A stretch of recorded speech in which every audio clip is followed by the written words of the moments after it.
বাংলাদেশ জাতীয়তাবাদী দল বিএনপি প্রধান উপদেষ্টার সঙ্গে সাক্ষাৎ করতে চায়, সময় চেয়েছেন। কেন? বিএনপি কবে নির্বাচন হবে সেটা জানতে চান প্রধান উপদেষ্টার কাছে। এই জন্য প্রধান উপদেষ্টার সাক্ষাৎ চেয়েছে বিএনপি। বিএনপির যে জাতীয় নির্বাহী কমিটি, স্থায়ী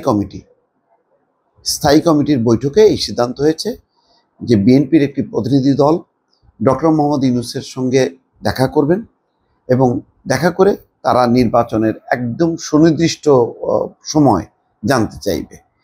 এই খবরে বলা হচ্ছে যে আগামী জাতীয় সংসদ নির্বাচন নিয়ে সরকারের প্রকৃত মনোভাব যে কি তা এখনো বুঝে উঠতে পারছে না বিএনপি।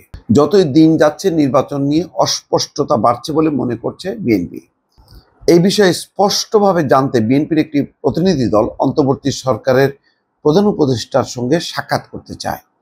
বিএনপির দায়িত্বশীল একটি সূত্র বলছে, দলের পক্ষ থেকে এরই মধ্যে প্রধান উপদেষ্টা অধ্যাপক মোহাম্মদ ইউনূসের সাক্ষাতের জন্য সময় চাওয়া হয়েছে। তবে মঙ্গলবার পর্যন্ত উপদেষ্টা কার্যালয় থেকে কিছু জানানো হয়নি।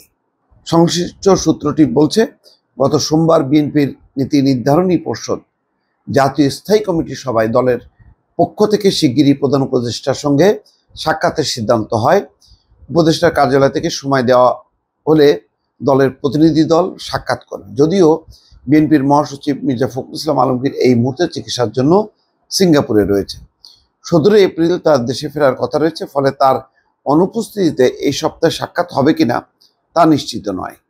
বিএনপির স্থায়ী কমিটির সদস্য সালাউদ্দিন আহমেদ বলেছেন, আমরা প্রধান উপদেষ্টার সঙ্গে সাক্ষাতের সময় চেয়েছি, তিনি কখন সময় দেন তার উপর নির্ভর করবে সাক্ষাৎ। আমরা মহাসচিবকে নিয়েই দেখা করতে চাই। বিএনপি নেতাদের সঙ্গে কথা বলে জানা গেছে, তারা আগে বিভিন্ন সময় দলীয় এবং জাতীয় বিষয়ে প্রধান উপদেষ্টার সঙ্গে সাক্ষাৎ করেছেন। তবে এবার দলের পক্ষ থেকে সাক্ষাতের যে উদ্যোগ নেওয়া হয়েছে সেটা একটু ভিন্ন। বিএনপি যে এবছরের ডিসেম্বরের মধ্যে নির্বাচন চায় সেটা প্রধান উপদেষ্টাকে সরাসরি বলবে।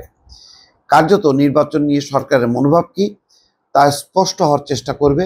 বিশেষ করে কবে নির্বাচনের রোডম্যাপ ঘোষণা করা হবে সে বিষয়ে সুনির্দিষ্টভাবে জানা বোঝার চেষ্টা করবে বিএনপি নেতারা।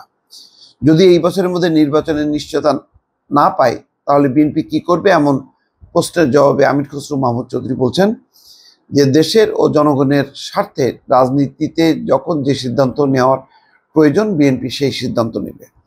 বিএনপি তো নির্বাচনের জন্যই এত যুদ্ধ করেছে, অনেক নেতা কর্মী জীবন দিয়েছে, গুম হয়েছেন, নির্যাতনের শিকার হয়েছেন। অন্তর্বর্তী সরকারের উপর আমাদের আস্থা আছে।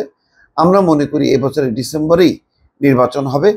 বিএনপি সেভাবে প্রস্তুতি নিচ্ছে, অন্যরাও প্রস্তুতি নিচ্ছে। কোনো দল তো মনোনয়ন দিয়ে দিয়েছে, মাঠেও নেমে গেছে।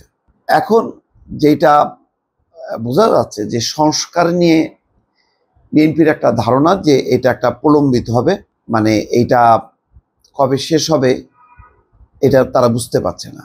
আর এটা শেষ না হলে নির্বাচন হবে না। তো এটা এখন কিভাবে এটা সম্ভব, একটা অধ্যাদেশের মধ্য দিয়ে কি সংস্কারগুলো, মোটা দাগে সংস্কারগুলো শেষ করবে নাকি আলাদা আলাদাভাবে, সব মিলিয়ে রাজনৈতিক দল হিসেবে বিএনপি এটা স্পষ্ট হতে চায়। অন্যান্য দলও চাইলেও তারা অতটা সিরিয়াস না। বিএনপি মনে করে, তারা আশাবাদী যে যদি নির্বাচন হয়, ফ্রি ফেয়ার ইলেকশন হয়, তাহলে তারা জিতবে। তো সেই কারণেই তারা একটা নির্বাচনের সুনির্দিষ্ট সময় চাইছে। তবে দলের মহাসচিব যেহেতু এখন সিঙ্গাপুরে আছেন, তিনি কবে নাগাদ ফিরবেন সেটা বুঝেই হয়তো প্রধান উপদেষ্টার সঙ্গে সাক্ষাতের সময়টা নির্দিষ্ট হবে।